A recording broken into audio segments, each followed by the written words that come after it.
following information. So what all information they gave is opening stock, purchase, direct expense, indirect expense, closing stock. Out of these items, which item you have not yet entered into a trading account? Direct expense, you have not entered it in the trading account, leave that off. That's all. So now the other items, you know which is coming on the debit side and credit side, correct? By now you should have at least guessed it. Now what you're going to do is simple. You're going to add up all the debits and subtract it with the credit.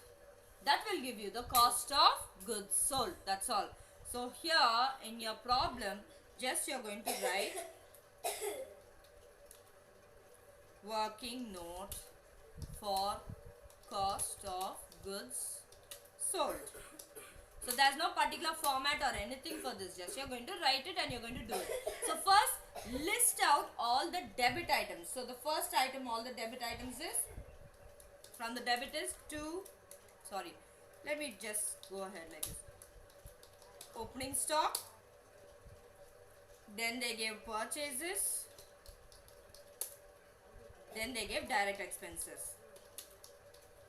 So let's take these values and put it into here. Outer column or inner column, it's up to you. It's your own wish here. Okay, so opening stock is 10,000. So take that and write it here, 10,000.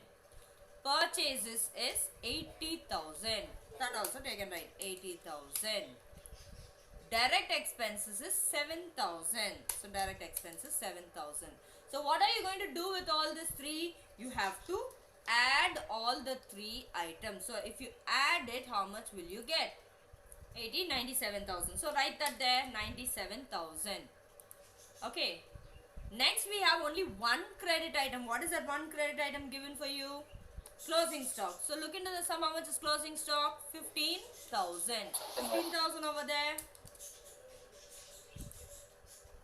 So you added all the debits. Now you have only one credit. Subtract the credit. So less closing stock. So if you subtract it, what will be your answer? 82,000. So what is this 82,000 ultimately? It's nothing but the cost of goods sold. That's all. Some of them, what they'll do is they'll give it to you as a formula.